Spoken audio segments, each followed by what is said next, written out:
Tribal Health and Human Services Department of the Confederated Salish and Kootenai Tribes is proud to present Good Medicine, a program dedicated to the wellness of the Flathead Nation. The mission is summarized quite simply: a healthier people, a stronger nation. We will strive to make good medicine a reliable source of ideas and information about health issues so that everyone can make informed decisions about their own lifestyle and health care. You will meet health professionals, tribal government and spiritual leaders, and interesting people from the tribal community discussing important health issues that profoundly affect us all.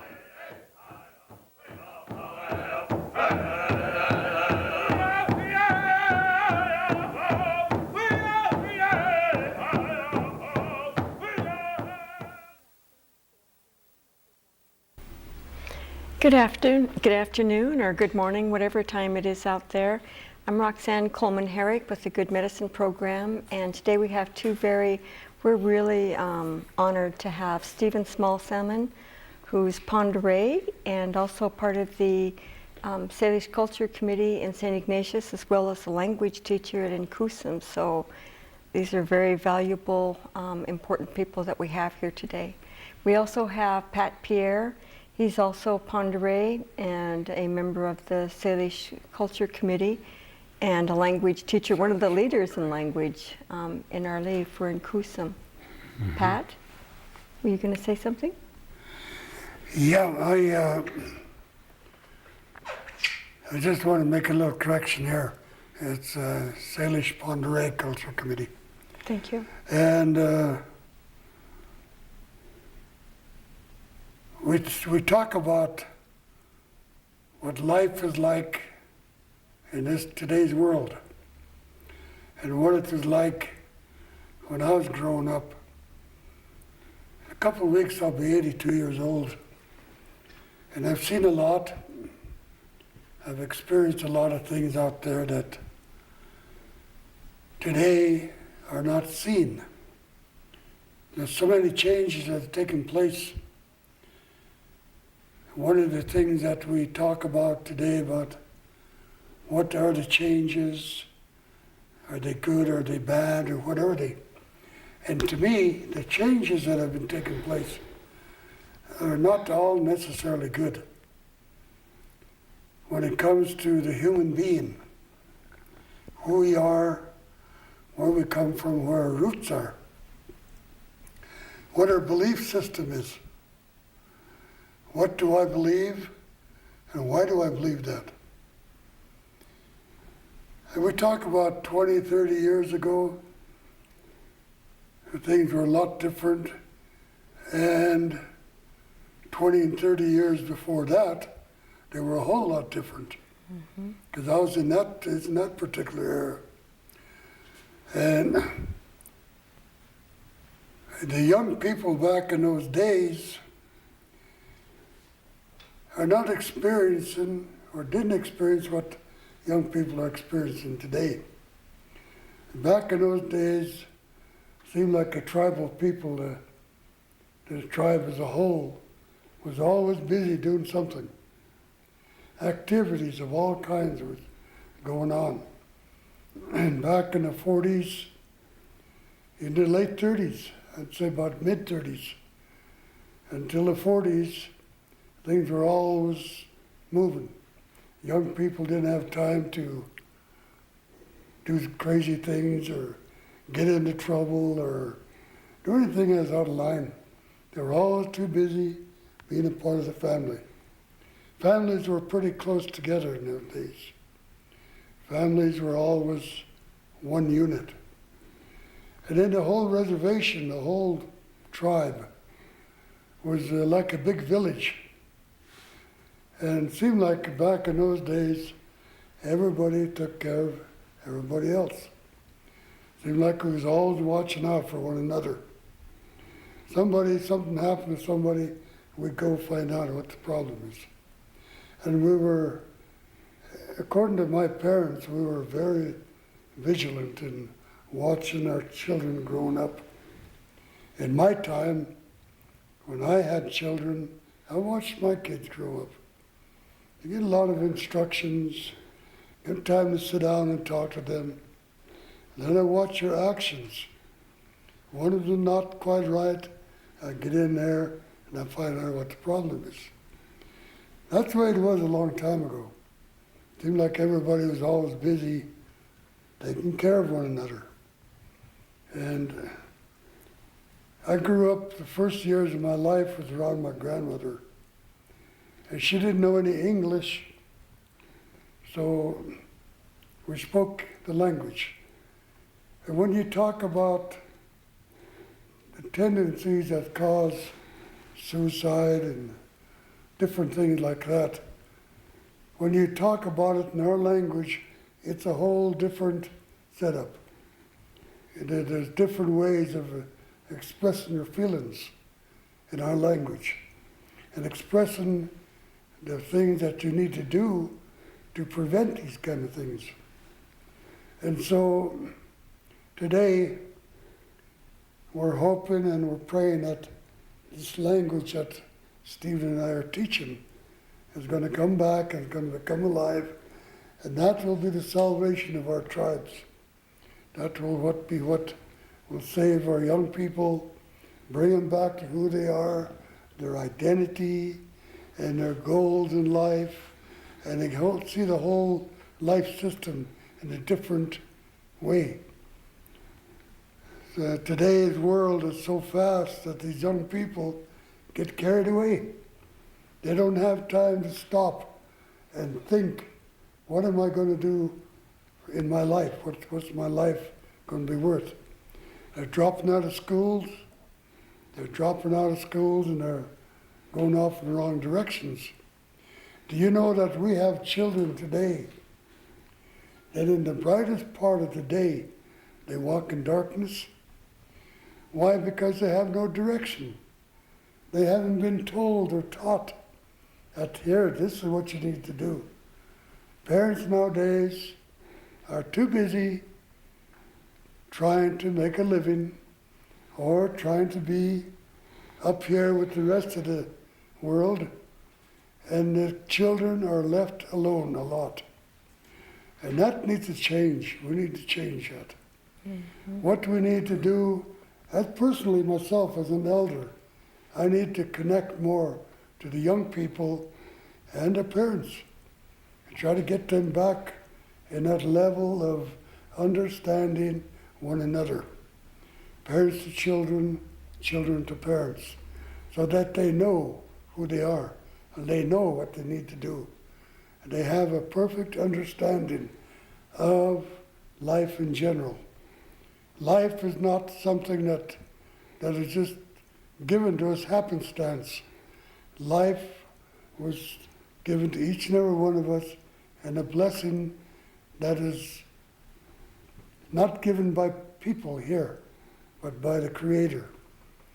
The Creator saw fit to have me living on this world, so I'm going to do the best I can with it.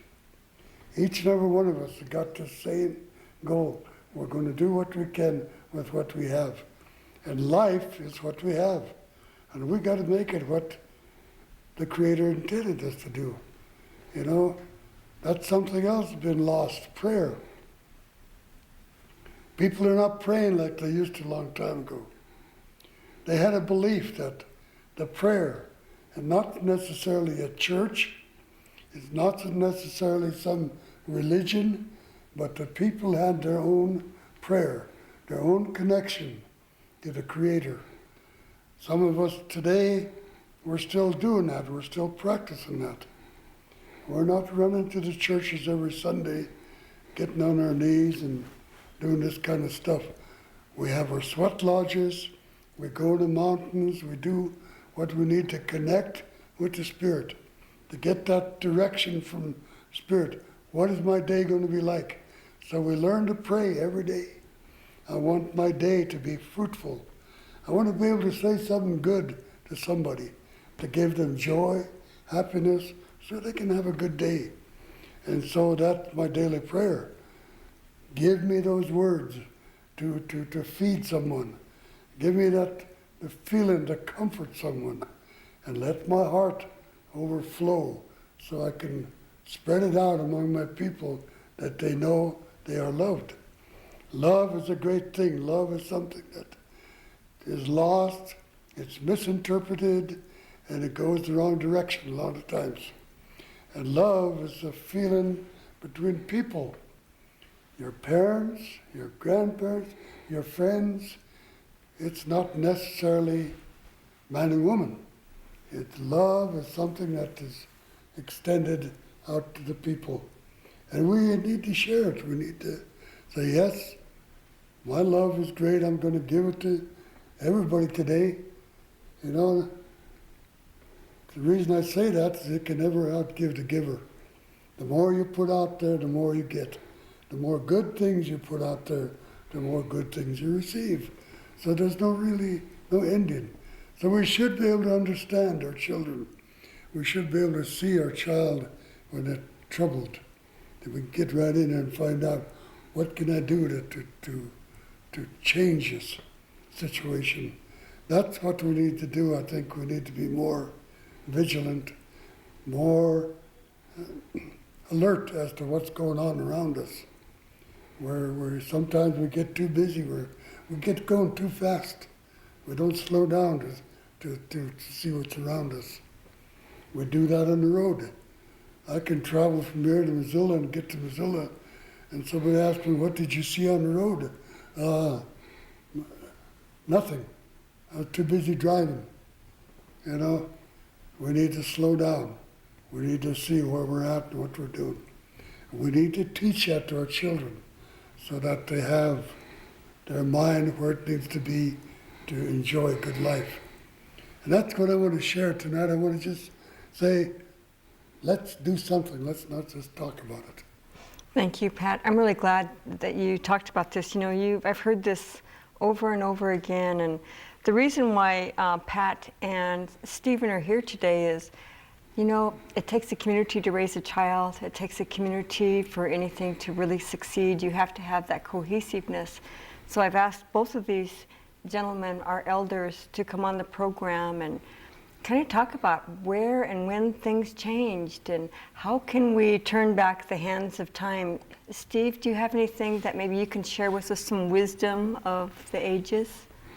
Well, to me, I watched changes, you know, in my life. And I had elders, you know, like Pete Beaverhead, my dad. And things really changed in our times, just like the language that Pat Pierre talked about, that we lost our language. Most of our elders, you know, losing our... There's a lot of things, there's so many things that's changed in this last 30, 40 years. It just, we thought we'd keep our elders all the time. One day, our prayer leaders, our powwow leaders, our chiefs. One day I just woke up and they're all gone, you know. It's that quick that it dropped, you know. And people today, you know, it's just not here about what we're talking about today. It's everywhere, you know. I go to powwow trails, I hear about these suicidal, I hear about a lot of things that I even hear the old people talking about. How are we going to change this, you know? And to me, changing this time is, it's going to take a lot of work, a lot of prayers, and we're just like the language, you know, you just can't pick it back up. You have to teach them again. We have to teach our kids to behave, to hunting. There's just all in one ball that we have to start learning again, you know, about hunting and about pills, especially the pills that they give out at the doctor's office. You know, they're so strong, you know. They're powerful. Those pills are powerful, you know. I've been in that stress before, you know, and it's easy to go down, and it's hard to come back up. Every day, every one of us has got a stress, you know, the road, the bills, the kids, you know, the parents have to both go to work, and divorcees, and you just name it, it's right there, you know, and we don't listen to the kids, you know, when when they're in trouble, they don't know who to trust. That's another thing. The trust, you know, to go and see who could I trust, you know, and seem like they just don't know who to turn to. And that's me. I watched that, and a long time ago we had elders. Like Pat was saying, you know, if we did something wrong, we'd get spanked, you know. Today you can't even do anything like that. But today, it's a lot of changes. The world's changed. And the young kids won't listen to the elders or the parents. That's another thing, you know. And that's the way it is, you know. That's why they drop out of school. They don't want to get up. They don't want to go to work. They don't want to go to school or anything. Stay up late at night. And a long time ago, you know, you had to go to bed early. That was the rules. And the changes of the time, it's just so different, you know. And our eating habits, you know, all the sugars, all the stuff we eat, our blood sugars go way up, our diabetes. And I know in schools they sell pop, they sell chips, they give you chips, you know, all that stuff is no good for you. But just like Pat was saying, you know, we didn't eat pizza pretty soon. We like pizza. And happiness, we got to bring that happiness back to our children, you know, that honesty, and bring it back to our kids to save them.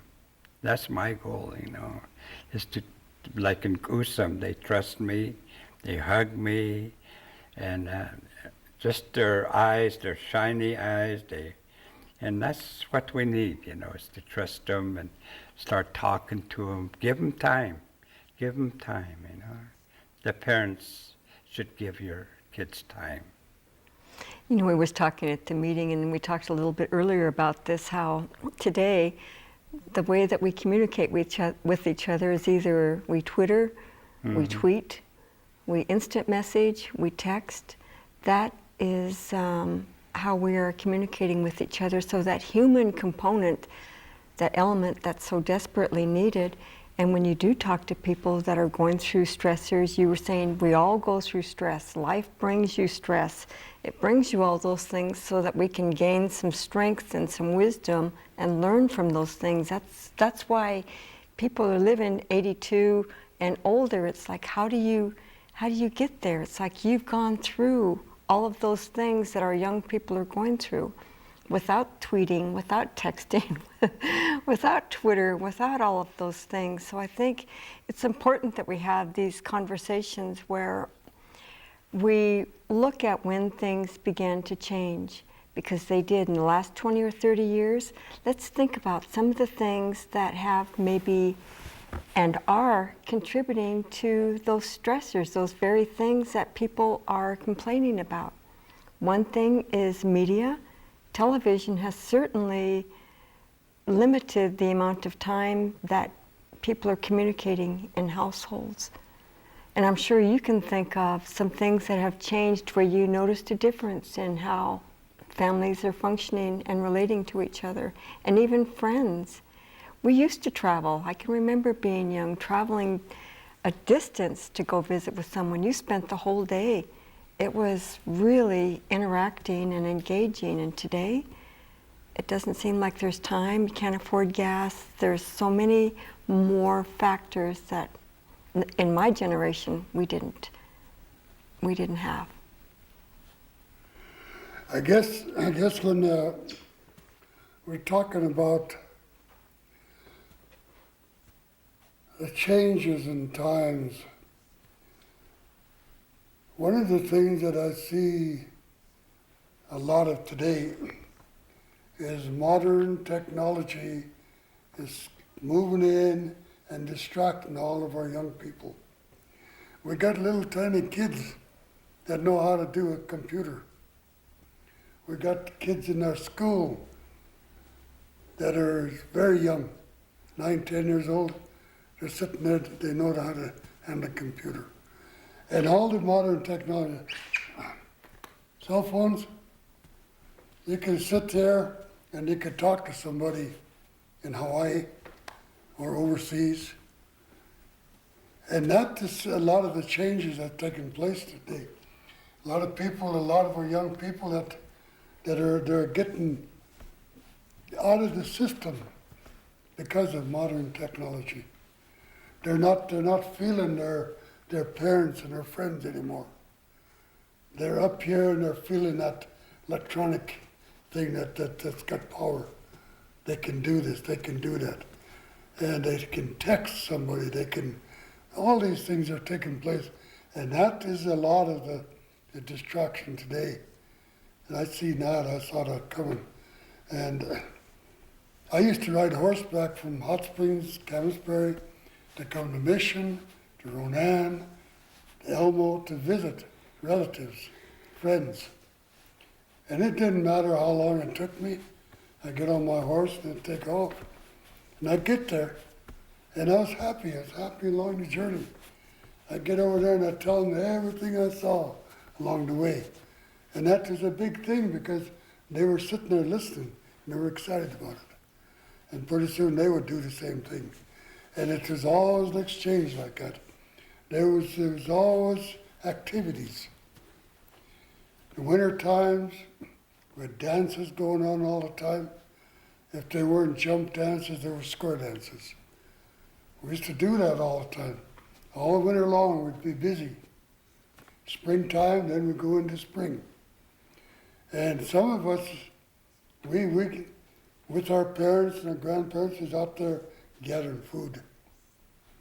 And that kept us going. Today, we don't do that no more. If we need food, we'll run to the store. It's fast foods too today. I mean, you were talking about that. It robs the young people today of what life is really about. It takes away from them what they need to feel to want to live on and want to go another 10 years, 20 years, you know. And they've been robbed of that through modern technology. They take too many shortcuts. Mm-hmm.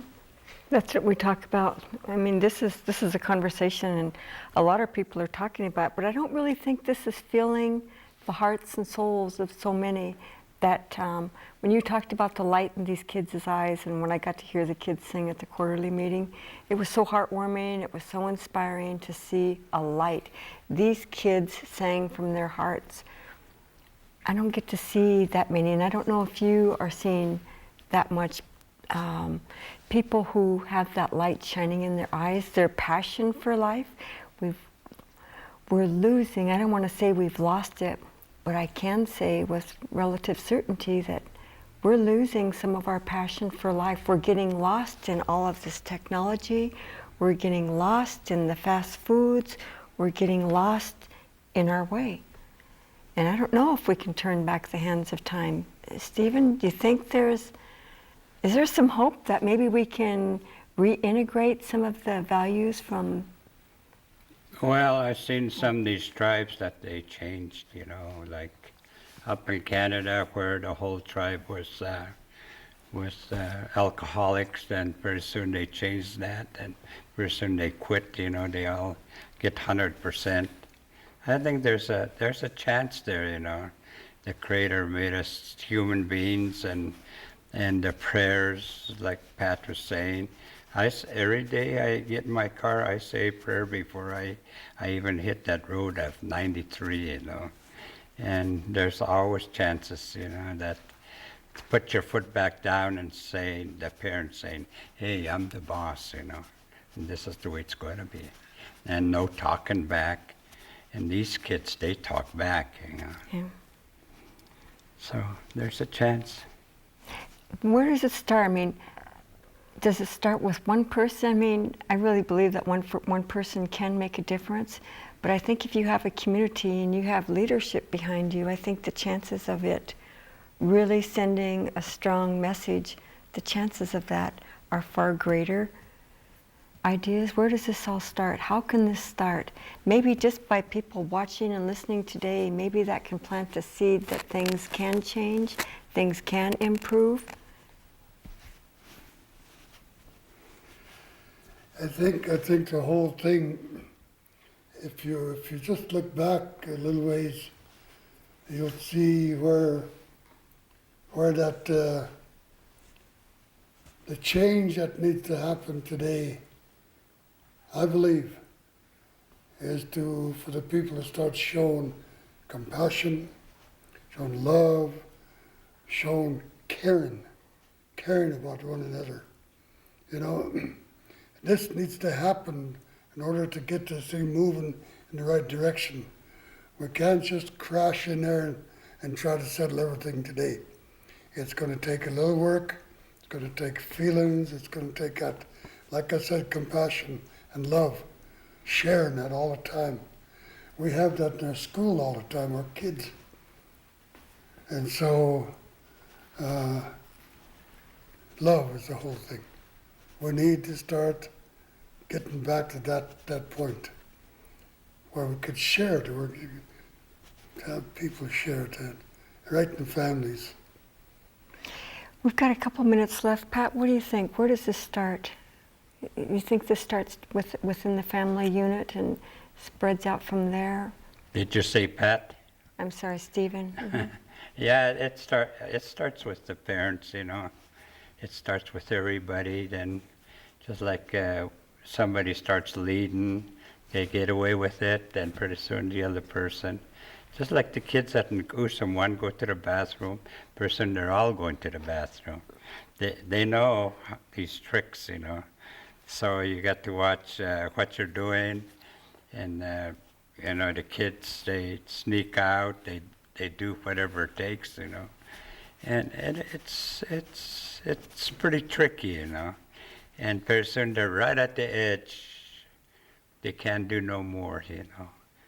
The teenagers or whoever it is, you know. And that's it, you know. They, like I said before, they don't know who to talk to. Yeah. Can't trust. And it takes a family, you know, a whole group to start back in the other way and saying, hey, we got to save our kids, you know. And years ago, we used to go hunting, we used to do camping, we used to play baseball, we used to have picnics, we had just everything, you know. Today, just like those things that you play around with, you know, very soon it gets boring, you know. Mm-hmm. And pretty soon the TV, you would have 150 stations, and you say, boy, I'm bored, I got nothing to see. And that's what it is, you know, they want to see more. But it's just different, you know. It's just, you're at the edge. Well, there you have it. You've heard from our elders. Thank you very much for coming, Pat, Stephen. I appreciate you coming in today, and this was a very important message. Thank you, and have a good evening.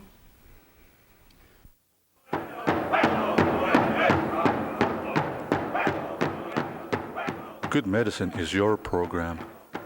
We hope you watch this and subsequent programs to stay informed about your health care. And we'd like to hear from you about how we're doing. Please direct any comments or suggestions you have to us. You can reach us at